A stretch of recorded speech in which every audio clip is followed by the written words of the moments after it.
ಅವನು ಚಿಕ್ಕನ್ನಿಂದಲೇ ಆ್ಯಕ್ಟಿಂಗ್ ಮೇಲೆ ತುಂಬ ಇಷ್ಟ ಆಯ್ತು ಅವನಿಗೆ. ಹೆಸರೆಂತ ಎಂದು ನಮ್ಮ ಮಗನ ಅಭಿನಯಕ್ಕೆ ಮೆಚ್ಕೊಂಡಿದ್ದಾರೆ. ನನ್ನ ಬಟ್ಟೆಗಳನ್ನು ಅಲ್ಲಿ ಇಲ್ಲಿ ಹುಡುಕಿ ಏನೇನೋ ತೆಗೆದು ಕಾಸ್ಟ್ಯೂಮ್ ಅವನೇ ಮಾಡ್ಕೊಳ್ತಿದ್ದ. ಕಾದಂಬರಿಗೆ ವಿಷಯ ಮುಟ್ಟೋ ಮೊದಲೇ ನಾವೇ ಎಂತಾದರೂ ಮಾಡಬೇಕು. ಅಷ್ಟು ಬರಬೇಕಾದ್ರೆ ಅವನು ತುಂಬ ಕಷ್ಟಪಟ್ಟಿದ್ದಾನೆ ಅನ್ನೋದು ನಮ್ಗೆ ಗೊತ್ತಿತ್ತು. ಒಂದು ಕನ್ನಡ ನಾಟಕದಲ್ಲಿ ಕೂಡ ಮಾಡಿ ಅವನು ಸ್ಟೇಟ್ ಲೆವೆಲಲ್ಲಿ ಪ್ರಶಸ್ತಿ ಪಡೆದಿದ್ದಾನೆ. ಪ್ರತಿಯೊಂದರಲ್ಲೂ ನಾವು ಕಲಾವಿದರಾಗಿ ಕಲಾವಿದನ ಅರ್ಜಿ ಏನಿರುತ್ತೆ ಅದು ಗೊತ್ತಾಗುತ್ತೆ ಅಲ್ವಾ ನಮಗೆ. ಸೊ ನನಗೇನೋ ಅವನು ಎಲ್ಲಿ ಹೋದ್ರೂ ಅವನು ಸರಿ ಚೆನ್ನಾಗಿ ಮಾಡ್ತಾನೆ ಅನ್ನೋ ಧೈರ್ಯ ಇತ್ತು. ಫೇವ್ರೆಟ್ ಡಾಗ್ ಕುಡ್ದದ್ದು ಭೋಗೇಂದ್ರ, ನಾವು ಕುಡ್ದದ್ದು ಗೊತ್ತಾಗಬಾರ್ದು. ತನು ನಿನ್ನದೇ ಮನು ನಿನ್ನದೇ ಅಂತ ಒಂದು ನಾಟಕದಲ್ಲಿ ನಾನು ಮಾಡ್ತಾ ಇದ್ದೆ. ಇವನು ಪ್ರಾಂಪ್ಟರ್, ಯಾರನ್ನು ಮರ್ತು ಬಿಟ್ರೆ ಇವನು ಇಲ್ಲಿ ಕೂತ್ಕೊಂಡು ಹೇಳ್ತಿದ್ದ. ಮಕ್ಕಳು ಯಾವುದೇ ಸಾಧನೆ ಮಾಡಬೇಕು ಅಂದರೆ ತಂದೆ ತಾಯಿ ಅದರ ಹಿಂದೆ ಸ್ಫೂರ್ತಿಯಾಗಿ ನಿಂತರೆ ಮಾತ್ರ ಅದು ಸಾಧ್ಯ ಆಗೋದು. ಸೊ ನಿಮ್ಗೆ ಈಗಾಗಲೇ ಗೊತ್ತಿದೆ, ಕಾಂತಾರ ಸಿನಿಮಾದ ಮೂಲಕ ಕುಲಶೇಖರನ ಪಾತ್ರದಲ್ಲಿ ಮಿಂಚಿರುವಂತಹ ಗುಲ್ಶನ್ ದೇವಯ್ಯ ಅವರ ತಂದೆ ತಾಯಿ ಜೊತೆ ನಾನಿದ್ದೀನಿ. ಸೊ ದೇವಯ್ಯ ಅವರು ಮತ್ತು ಪುಷ್ಪಲತಾ ಅವರು ನಮ್ಮ ಜೊತೆಗಿದ್ದಾರೆ ಇವತ್ತು. ಇದೊಂದು ಸ್ಪೆಷಲ್ ಇಂಟರ್ವ್ಯೂ. ನನಗೂ ಕೂಡ ತುಂಬಾ ಖುಷಿ ಇವರನ್ನ ಮೀಟ್ ಮಾಡಿರೋದು. ಬನ್ನಿ ಅವ್ರನ್ನ ಮಾತಾಡ್ಸೋಣ. ಸರ್ ನಮಸ್ತೆ, ಹೇಗಿದ್ದೀರಾ? ನಮಸ್ತೆ. ನಾನು ಚೆನ್ನಾಗಿದ್ದೀನಿ. ನನಗೆ ಒಂದು ಆಕ್ಸಿಡೆಂಟ್ ಆಯಿತು, ಅದರಿಂದ ಇವಾಗ ರಿಕವರ್ ಆಗ್ತಾ ಇದ್ದೀನಿ. ಈಗ ನಿಮ್ಮ ಮಗ ಕಾಂತಾರ ಚಾಪ್ಟರ್ 1 ಸಿನಿಮಾದ ಮೂಲಕ ಎಲ್ಲರ ಪ್ರೀತಿ ಕರ್ನಾಟಕದಾದ್ಯಂತ ಚಿರಪರಿಚಿತರಾಗಿದ್ದಾರೆ. ಸೊ ಅವ್ರು ಮುಂಚೆ ಹಿಂದಿ ಸಿನಿಮಾದಲ್ಲಿ ಮಾಡ್ತಿದ್ರು. ಈ ಸಿನಿಮಾ ಆದ ಬಳಿಕ ಕುಲಶೇಖರನ ಪಾತ್ರಕ್ಕೆ ತುಂಬಾ ಮೆಚ್ಚುಗೆ ವ್ಯಕ್ತವಾಗ್ತಾ ಇದೆ. ನಿಮ್ಗೆ ಏನು ಅನ್ಸುತ್ತೆ ಇವತ್ತು ಇಷ್ಟು ಅವರ ಜರ್ನಿ ನೋಡಿದ್ದೀರಿ? ಮಗನ ಬಗ್ಗೆ ಹೇಳೋದಾದ್ರೆ ಏನು ಹೇಳ್ತೀರಿ? ಪ್ರಶಂಸೆ ಬಗ್ಗೆ ಹೇಳಬೇಕಾದ್ರೆ ಆತನಿಗೆ ತುಂಬ ಪ್ರಶಂಸೆ ಎಲ್ಲ ಕಡೆಯಿಂದಲೂ ಬರ್ತಾ ಇದೆ, ಪ್ಯಾನ್ ಇಂಡಿಯಾ. ಯಾಕೆಂದರೆ ಮೊದಲೇ ಅವನು ಹಿಂದಿ ಸಿನಿಮಾದ ನಟ, ಅದರಿಂದ ಅವನಿಗೆ ಫ್ಯಾನ್ಸ್ ತುಂಬ ಜನ ಇದ್ದಾರೆ ಅಲ್ಲಿ, ಅವರೆಲ್ಲ ನೋಡಿರ್ತಾರೆ. ಆಮೇಲೆ ಚಿತ್ರ ಬಿಡುಗಡೆ ಆಗುವಾಗ ಎಲ್ಲ 6 ಭಾಷೆಯಲ್ಲಿ ಬಿಡುಗಡೆಯಾಗಿದೆ. ಅದರಿಂದ ಎಲ್ರಿಗೂ ನೋಡುವಂಥ ಒಂದು ಅವಕಾಶ ಸಿಕ್ಕಿ ನಮ್ಮ ಮಗನ ಅಭಿನಯಕ್ಕೆ ಮೆಚ್ಕೊಂಡಿದ್ದಾರೆ. ಇದು ನಮಗೆ ಬಹಳ ಸಂತೋಷದ, ಹೆಮ್ಮೆ ತರುವಂಥ ವಿಷಯ.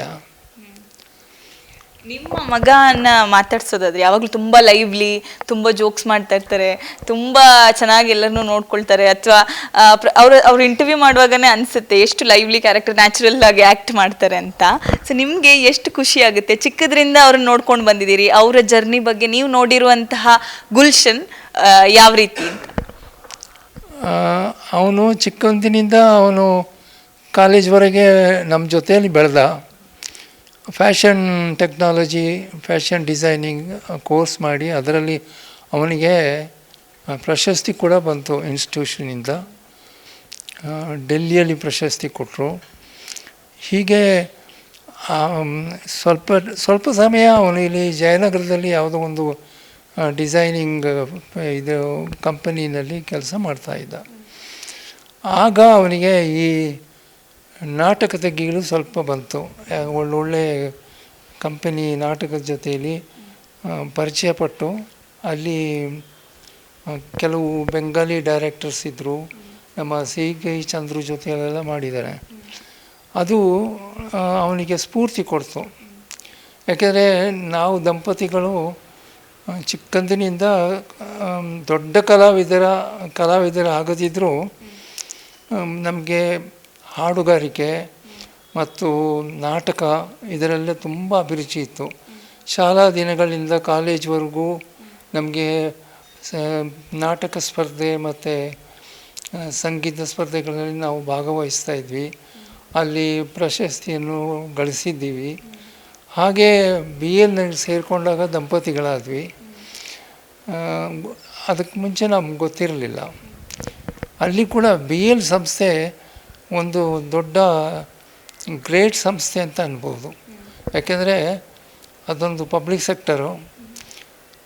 ಅಲ್ಲಿ ಇಂಥ ಕಲಾವಿದರಿಗೆ, ಗಾಯಕರು ಅಥವಾ ನಟನೆಯಲ್ಲಿ ಆಸಕ್ತಿ ಇರುವವರು, ನೃತ್ಯದಲ್ಲಿ ಆಸಕ್ತಿ ಇರುವವರು, ಹೀಗೆ ಸಂಗೀತ, ನಾಟಕ, ನೃತ್ಯ ಕಲೆಗೆ ತುಂಬ ಪ್ರೋತ್ಸಾಹ ಕೊಡ್ತಾಯಿದ್ರು ಅವರ ಎಂಪ್ಲಾಯೀಸ್ಗೆ.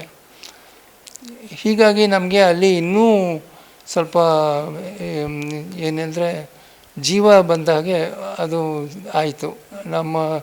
ಯಾಕೆಂದರೆ ನನಗೆ ಮೊದಲಿಂದಲೂ ಹಾಡುಗಾರಿಕೆಯಲ್ಲಿ ತುಂಬ ಆಸಕ್ತಿ. ನಾಟಕ ಅಷ್ಟಿಷ್ಟೇ ಅನ್ನು ಮಾಡ್ತಿರಲಿಲ್ಲ. ಯಾವುದಾದ್ರೂ ಅವಕಾಶ ಸಿಕ್ಕಿದಾಗ ಮಾಡ್ತಿದ್ದೆ. ಬಿ ಎಲ್ನಲ್ಲೂ ನಮಗೆ ಒಳ್ಳೆ ಕಲಾಕ್ಷೇತ್ರ ಇತ್ತು. ಅದರಿಂದಾಗಿ ನಮಗೆ ಒಳ್ಳೆಯ ಪ್ರೋತ್ಸಾಹ ಸಿಕ್ತು. ಹೊರಗಡೆಯಿಂದ ಒಳ್ಳೊಳ್ಳೆ ಕಲಾವಿದರು ಅನುಭವಸ್ಥರನ್ನ ಕರೆದು ಅವರಿಗೆ ಗೌರವಿಸ್ತಾಯಿದ್ರು. ಹಾಗೆ ನಾವು ಒಬ್ಬರನ್ನ ನೋಡಿ ನಾವು ತುಂಬ ಕಲಿತ್ಕೊಂಡ್ವಿ.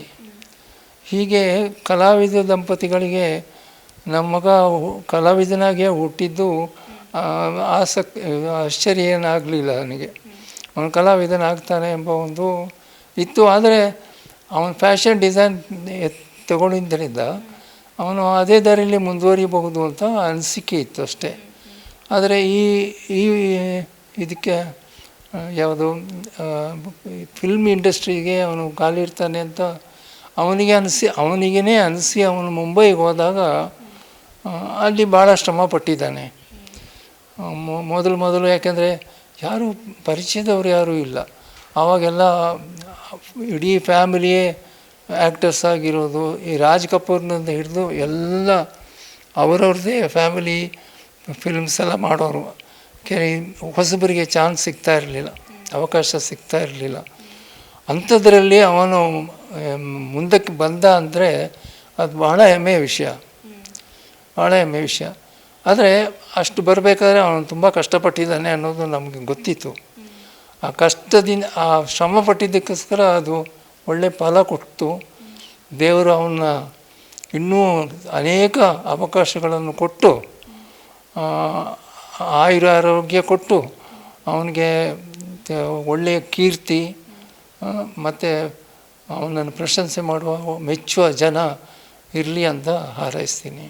ಈಗ ತಂದೆ ಜೊತೆ ಒಂಥರ ಆದರೆ ಚಿಕ್ಕ ಮಗುವಿಂದ ಹಿಡಿದು ದೊಡ್ಡವರಾಗೋರಿಗೆ ನೀವು ದೂರಿಗೆ ಮುಂಬೈ ಕಳಿಸ್ಬೇಕು ಅಂತ ಹೇಳಿ ಬಂದಾಗ ತುಂಬ ತಂದೆ ತಾಯಿ ಬೇಡ ನಮ್ಮ ಜೊತೆನೇ ಇರಲಿ ಅಂತ ಇರೋರು ಇದ್ದಾರೆ. ನೀವು ಒಬ್ಬನೇ ಮಗ ಅಂತ ಕೂಡ ಹೇಳಿದ್ರಿ. ಏನು ಹೇಗೆ ಕಳಿಸಿದ್ರಿ ನೀವು ಅಷ್ಟು ದೂರ ಮುಂಬೈಗೆ ಅಂತ? ಇಲ್ಲ, ಯಾಕೆಂದರೆ ಅವನು ಚಿಕ್ಕಂದಿನಿಂದಲೇ ಆ್ಯಕ್ಟಿಂಗ್ ಮೇಲೆ ತುಂಬ ಇಷ್ಟ ಆಯಿತು ಅವನಿಗೆ. ಸ್ಕೂಲಲ್ಲಿರುವಾಗಲೇ ಅವನೇ ಏನಾದರೂ ಕ್ರಿಯೇಟ್ ಮಾಡಿ ಮಕ್ಕಳನ್ನೆಲ್ಲ ಎಂಟರ್ಟೈನ್ ಮಾಡ್ತಿದ್ದ. ಸ್ಕೂಲ್ ಟೀಚರ್ಸ್ ಅವನಿಗೆ ಹೇಳ್ತಾಯಿದ್ರು, ಕ್ಲಾಸ್ ನೋಡ್ಕೋ, ಏನಾದರೂ ಒಂದು ಎಂಟರ್ಟೈನ್ ಮಾಡು ಅಂತ ಹೇಳಿ. ಇವನಿಗೆ ಚಿಕ್ಕ ಪುಟ್ಟ ಹುಡುಗ, 5 ವರ್ಷದ ಹುಡುಗನಿಗೆ ಬಿಟ್ಬಿಟ್ಟು ಹೋಗ್ತಾಯಿದ್ರು. ಆ ಥರ ಇದ್ದ ಹುಡುಗ ಮನೆಯಲ್ಲೂ ಅಷ್ಟೇ ಬಂದು ಅವನು ಸುಮ್ಮನೆ ಇರ್ತಾ ಇರಲಿಲ್ಲ. ಏನೋ ಒಂದು ಪೇಟ ಕಟ್ಕೊಳ್ಳೋದು, ಅರ್ಜುನ ಅಂತೆ ಬಾಣ ಮಾಡ್ಕೊಳ್ಳೋದು, ಬಾಲ ಕಟ್ಕೊಂಡು ಹನುಮಂತ ಅಂದ್ಕೊಂಡು ಹೀಗೆ ಏನಾದ್ರು ಮಾಡಿಕೊಂಡು ನನ್ನ ಬಟ್ಟೆಗಳನ್ನು ಅಲ್ಲಿ ಇಲ್ಲಿ ಹುಡುಕಿ ಏನೇನೋ ತೆಗೆದು ಕಾಸ್ಟ್ಯೂಮ್ ಅವನೇ ಮಾಡ್ಕೊಳ್ತಿದ್ದ. ಕನ್ನಡಿ ಮುಂದೆ ನಿಂತ್ಕೊಂಡು ಕುಣಿತಿದ್ದ, ಆಮೇಲೆ ನನಗೂ ತೋರಿಸ್ತಿದ್ದ. ಈ ಥರ ಅವನಿಗೆ ಆಸಕ್ತಿ ತುಂಬ ಇತ್ತು ಆ್ಯಕ್ಟಿಂಗ್ ಮೇಲೆ. ಅವನಿಗೆ ಗೊತ್ತಿತ್ತೋ ಏನೋ ಅವನಿಗೆ ಆಸಕ್ತಿ ಇದೆ ಅಂತ. ಇನ್ನು ಸ್ಕೂಲಲ್ಲಿ ಅಷ್ಟೇ ಏನಾದರೂ ಕಾಂಪಿಟೇಷನ್, ಈಗ ಫ್ಯಾನ್ಸಿ ಡ್ರೆಸ್ ಎಲ್ಲ ಇದ್ದರೆ ಅವನೇನೋ ಮಾಡ್ತಾ ಇದ್ದ. ಸಲ ಇದು ಚಾರ್ಲಿ ಚಾಪ್ಲಿನಲ್ಲೇ ಮಾಡ್ದ. ಎಲ್ಲರೂ ತುಂಬ ಇಷ್ಟಪಟ್ಟರು, ಪ್ರೈಸ್ ತೆಗಿತಿದ್ದ ಎಲ್ಲ ಕಡೆ. ಚಿಕ್ಕ ಹುಡುಗ ಆಗಿದ್ದಾನೆ. ಒಂದು ಕನ್ನಡ ನಾಟಕದಲ್ಲಿ ಕೂಡ ಮಾಡಿ ಅವನು ಸ್ಟೇಟ್ ಲೆವೆಲಲ್ಲಿ ಪ್ರಶಸ್ತಿ ಪಡೆದಿದ್ದಾನೆ. ಈಗ ಸಣ್ಣ ಮಗು ಇರುವಾಗ ತುಂಬ ಮಗುನ ಅವನು ಹೋಗೋ ದಾರಿಯಲ್ಲಿ ಬಿಡಬೇಕಲ್ವ. ಇನ್ನು ನಾನು ಒಬ್ಬ ಆ್ಯಕ್ಟ್ರೆಸ್ ಆಗಿದ್ದವಳು, ಅಂದರೆ ಸ್ಟೇಜಲ್ಲಿ ಮಾಡ್ತಾಯಿದ್ದೆ. ತುಂಬ ಎಲ್ಲ ತುಂಬ ಕಡೆ ಹೋಗಿದ್ದೀನಿ ನಾಟಕ ಮಾಡಿಕೊಂಡು.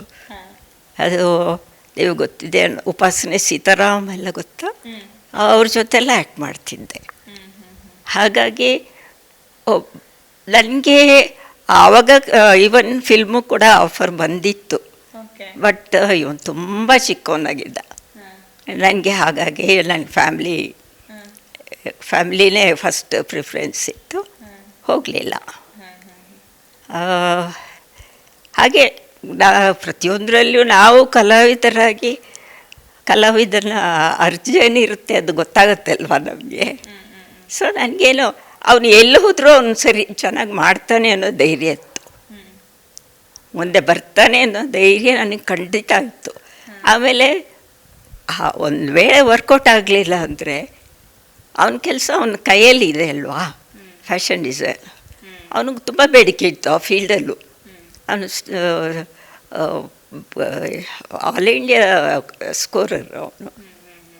ಸೊ ಎಲ್ರಿಗೂ ಅವನ ಮೇಲೆ ಎಲ್ಲ ವಿಷಯದಲ್ಲೂ ಒಂಥರ ಅವನು ಹುಟ್ಟದಲ್ಲಿಂದಲೇ ಎಲ್ಲರೂ ಫೇವ್ರೇಟ್ ಅನ್ನಬೇಕು, ಆ ಥರ ಬೆಳೆದ ಮಗ. ಸೊ ನನಗೆ ಧೈರ್ಯ ಇತ್ತು ಅವನು ಸಾಧಿಸ್ತಾನೆ ಅಂತ. ನಾವು ಬಿಟ್ಕೊಟ್ವಿ. ಸಣ್ಣವರಿದ್ದಾಗ ತುಂಬ ಕ್ಯೂಟ್ ಹುಡುಗ ಅಂತಾನೆ ಹೇಳ್ಬೋದು ಫೋಟೋ ನೋಡಿದಾಗ. ಸೊ ಏನು ಹೇಳ್ತಾ ಇದ್ರು ಫ್ಯಾಮಿಲಿಯಲ್ಲೆಲ್ಲ, ನಿಮ್ಮ ಮಗನಿಗೆಲ್ಲಾದ್ರೂ ಕರ್ಕೊಂಡು ಹೋದಾಗ ಎಲ್ಲ? ಎಲ್ಲರೂ ಹೇಳ್ತಾ ಇದ್ರು ತುಂಬ ಕ್ಯೂಟ್ ಆಗಿದ್ದಾನೆ ಅಂತ ಎಲ್ಲ ಮುದ್ದು ಮಾಡ್ತಾಯಿದ್ರು. ಇವನು ಒಂದೊಂದು ಸಲ ನನ್ನ ಪಿಕ್ ಮಾಡೋಕ್ಕೆ ಇವ್ರು ಬಂದಾಗ, ಅವ್ರ ಜೊತೆ ಬಂದಾಗೆಲ್ಲ ಒಳ್ಳೆ ಬ್ರಿಟಿಷ್ ಥರ ಇದ್ದಾನೆ ಅಂತಲೂ ಹೇಳ್ತಾಯಿದ್ರು. ತುಂಬ ಅಲ್ಲಿ ಕಲಾಕ್ಷೇತ್ರದಂತೂ ಎಲ್ಲರದ್ದು ಫೇವ್ರೇಟ್ ಅವನು. ನಾಟಕ ಎಲ್ಲ ನಾನು ಮಾಡೋಕ್ಕೆ ಹೋದರೆ ಫುಲ್ ನಾಟಕ. 5 ವರ್ಷದ ಮಗು ತನು ನಿನ್ನದೇ ಮನು ನಿನ್ನದೇ ಅಂತ ಒಂದು ನಾಟಕದಲ್ಲಿ ನಾನು ಮಾಡ್ತಾಯಿದ್ದೆ. ಇವನು ಪ್ರಾಂಪ್ಟರ್, ಯಾರಾದ್ರು ಮರೆತುಬಿಟ್ರೆ ಇವನು ಇಲ್ಲಿ ಕೂತ್ಕೊಂಡು ಹೇಳ್ತಿದ್ದ. ಏನು ಕಿತಾಪತಿ ಏನು ಮಾಡ್ತಾ ಇದ್ರು? ತುಂಬ ಸ್ಟೂಡಿಯಸ್, ಸೈಲೆಂಟ್ ಹುಡುಗನ ಅಥವಾ? ಇಲ್ಲ, ಹಾಗೆ ಕಿತಾಪತಿ ಅಂದರೆ ನನ್ನ ಹತ್ರ ತುಂಬ ಚೇಷ್ಟೆ ಮಾಡ್ತಿದ್ದ, ಕಾಲು ಎಳೀತಿದ್ದ. ಹಾಗೆ ಅಲ್ಲದೆ ಇಲ್ಲ, ಆ ಥರ ಏನು ಬೇರೆ ಥರ ತರಲೇ ಅಲ್ಲ. ಯಾವುದಾದ್ರೂ ಒಂದು ಇನ್ಸಿಡೆಂಟ್ ನೆನಪಿದೆಯಾ? ಚೇಷ್ಟೆ ಮಾಡಿದ್ದ. ಒಂದಿನ ನಾನು ಆಫೀಸಿಂದ ಬಂದಿದ್ದೆ ತಡ. ನಾನೇನು ಹೇಳ್ತೀನಿ ಅದನ್ನೇ ಹೇಳಕ್ಕೆ ಶುರು ಮಾಡ್ದೆ. ಅದು ಎಷ್ಟು ಹೊತ್ತು ಅಂದರೆ ಎಲ್ಲೇ ಮೀರುತ್ತೆ ಅನ್ನೋಲ್ಲ, ಅಲ್ಲಿವರೆಗೂ ಕೊನೆಗೆ ತಡೆಯಲಾರದೆ ಒಂದು ಪಿಲ್ಲೋ ಹಿಡ್ಕೊಂಡು ಒಂದು ಬಾರಿಸಿದೆ. ಪಿಲ್ಲೋದಲ್ಲಿ ಕೈಲಿ ಹೊಡೆದ್ರೆ ನೋವಾಗುತ್ತೆ ಅಂತ ಪಿಲ್ಲೋ ಹಿಡಿದು ಅದು ಬಾರಿಸಿದ್ದೆ. ನಮ್ಮ ಅಮ್ಮನಿಗೊಂದು ಅಭ್ಯಾಸ ಇದೆ, ಪಿಲ್ಲೋಕ್ಕೆಲ್ಲ ಅದು ಓಪನ್ ಆಗುತ್ತೆ ಅಂತ ಹುಕ್ ಹಾಕಿರೋದು. ಆ ಹುಕ್ ತಾಗಿತ್ತು ಅವನಿಗೆ. ಅತ್ತ ನೀ ನನಗೆ ಹೊಡೆದ್ಬಿಟ್ಟೆ.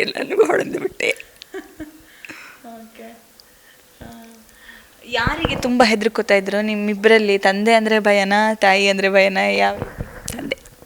ಓಕೆ. ಏನಾದರೂ ಬೇಕು ಅಂದರೆ, ಏನಾದರೂ ಅಪ್ಲಿಕೇಶನ್ ಹಾಕಬೇಕು ಅಂದರೆ ನಿಮ್ಮ ಹತ್ರ ಬರ್ತಿದ್ರ ಅಥವಾ ತಂದೆ ಹತ್ರ ಬರ್ತಿದ್ರ? ಇಬ್ಬರ ಹತ್ರನೂ ಹಾಗೆ ಅಂತಿಲ್ಲ. ಅವನು ಯಾರು ಫಸ್ಟ್ ಎಕ್ಸಸೈಬಲ್ ಸಿಗ್ತಾರೆ ಅವ್ರಿಗೆ ಹೇಳ್ತಿದ್ದ. ಇಲ್ಲ, ಅದರಲ್ಲೆಲ್ಲ ಏನಿರಲಿಲ್ಲ. ತಂದೆ ಅಂದರೆ ಭಯ ಅಂತ ಹೇಳ್ತಿದ್ರು ಅಮ್ಮನಕ್ಕಿಂತ. ಸೊ ಯಾಕೆ ಅಂತ? ಇಲ್ಲ, ತಂದೆ ಅಂದರೆ ಭಯ ಅಂತ ಏನಿರಲಿಲ್ಲ. ಚಿಕ್ಕಂದಲ್ಲಿದ್ದಾಗ ಕೆಲವು ತುಂಟತನ ಮಾಡ್ತಾರೆ, ಎಲ್ಲ ಮಕ್ಕಳು ಮಾಡ್ತಾರೆ. ಅದಕ್ಕೆ ನಾನು ಹೊಡೆದಿರ್ಬೋದು. ಯಾಕೆಂದರೆ ನಮ್ಮ ಮಗ ಅವನು ಸರಿದಾರಿಗೆ ಬರಲಿ ಅನ್ನೋ ಒಂದು ವಿಚಾರಕ್ಕೆ. ಯಾವುದು ಹೊಡೆದಿರೋದು ನೆನಪಿದೆ? ಇಲ್ಲ, ನನಗೆ ನೆನಪಿಲ್ಲ.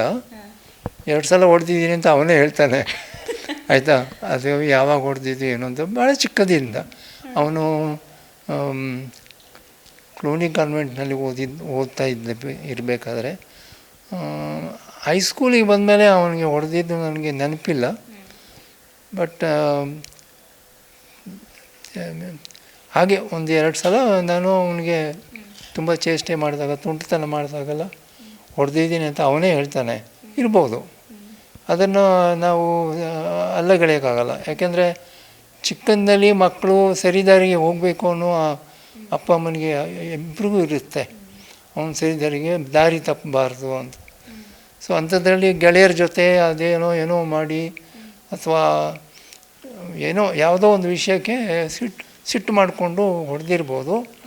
ಅದು ಬಿಟ್ಟರೆ ಅವನ್ನ ಅಷ್ಟು ತುಂಬ ಯಾತನೆಗೊಳಗಾಗಿಸಿ ಇದೆಲ್ಲ ಮಾಡಿದ್ದಿಲ್ಲ.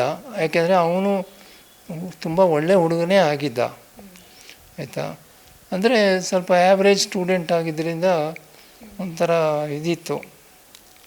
ಅವನು ಹೇಗೆ ಮುಂದಕ್ಕೆ ಬರ್ತಾನೆ ಅನ್ನುವ ಒಂದು ಚಿಂತೆ ಇತ್ತು ನಮ್ಮಿಬ್ರಿಗೂ. ಅದನ್ನು ಕೂಡ ದಾಟಿಬಿಟ್ಟ.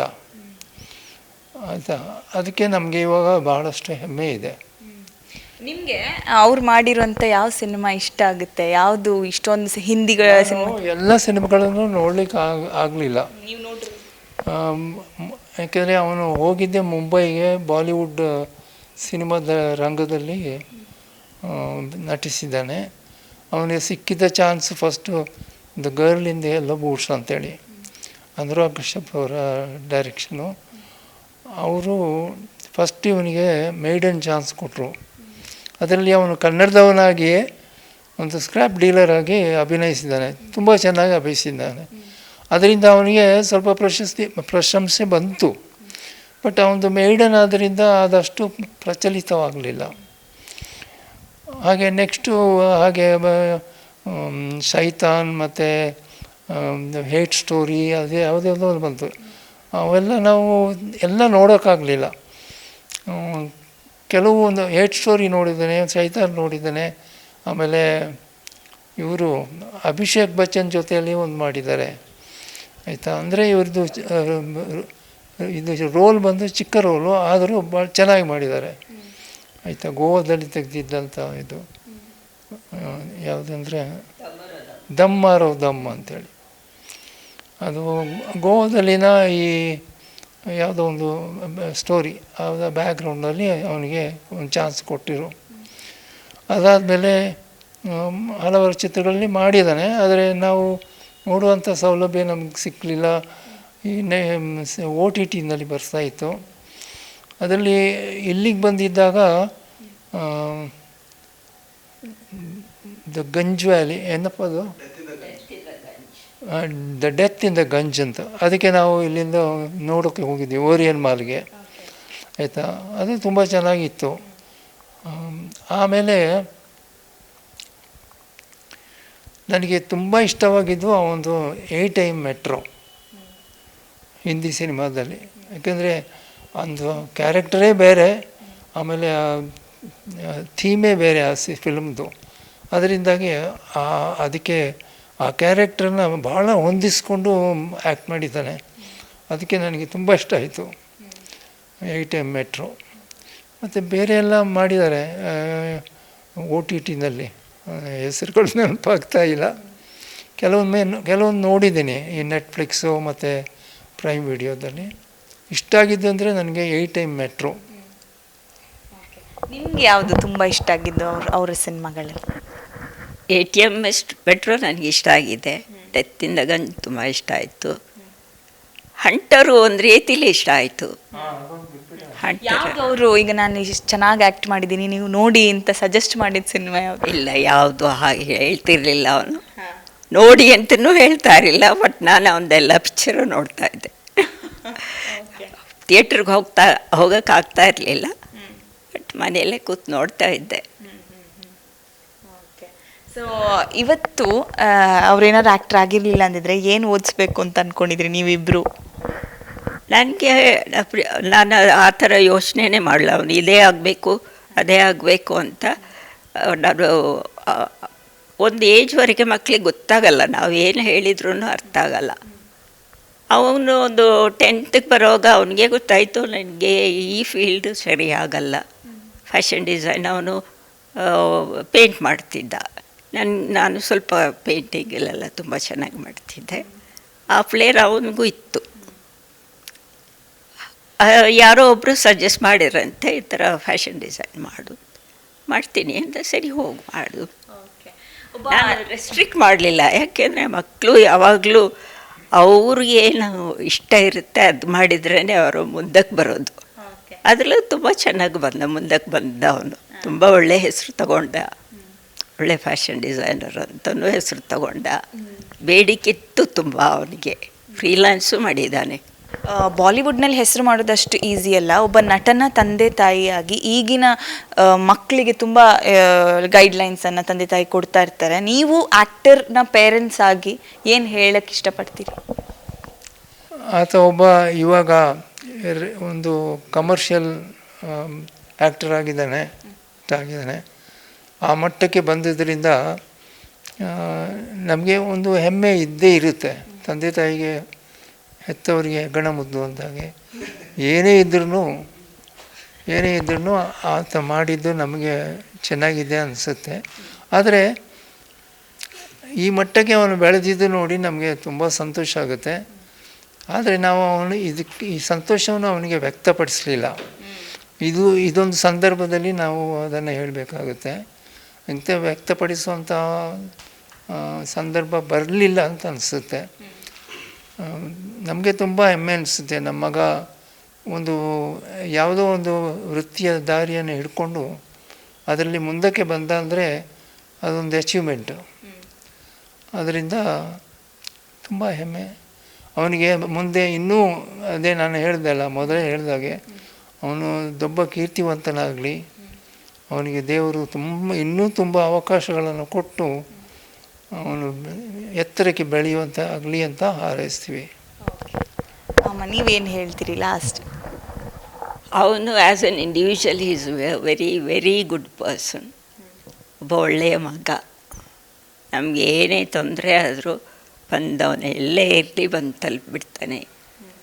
ಇನ್ನು ಅವನು ಬೇರೆಯವರನ್ನು ನಮ್ಮ ಸೇವೆ ಮಾಡೋದು ಅಷ್ಟೊಂದು ಇಷ್ಟಪಡಲ್ಲ, ಸ್ವಂತ ಅವನೇ ಮಾಡ್ತಾನೆ ನಿಂತು.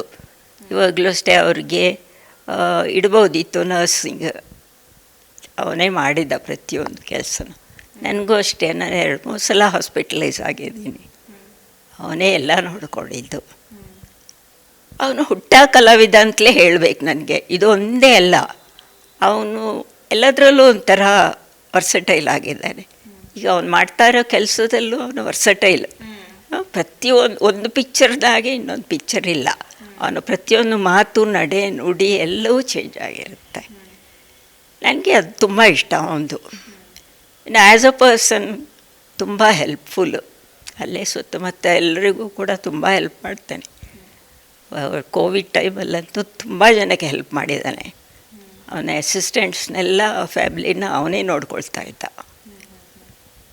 ಇನ್ನೇನು ಬೇಕು, ಒಬ್ಬ ಒಳ್ಳೆ ಮಗನ ಹೆತ್ತಿದ್ದೀನಿ ಅನ್ನೋ ಹೆಮ್ಮೆ ನನಗಿದೆ. ಸೊ ಇದಿಷ್ಟು ಕೂಡ ಗುಲ್ಶನ್ ದೇವಯ್ಯ ಅವರ ತಂದೆ ತಾಯಿಯ ಮಾತು. ಒಂದಿಷ್ಟು ಅವರ ಚೈಲ್ಡ್ಹುಡ್ ಮೆಮೊರೀಸನ್ನು ನಮ್ಮ ಜೊತೆ ಹಂಚಿಕೊಂಡ್ರು. ಮತ್ತೆ ಮತ್ತೊಂದು ವಿಶೇಷ ವ್ಯಕ್ತಿ ಜೊತೆ ನಿಮ್ಮೆಲ್ಲರನ್ನ ಭೇಟಿ ಆಗ್ತೀನಿ. ಅಲ್ಲಿವರೆಗೂ ನೋಡ್ತಾ ಇರಿ ವಿಜಯವಾಣಿ ಡಿಜಿಟಲ್ ಮೀಡಿಯಾ.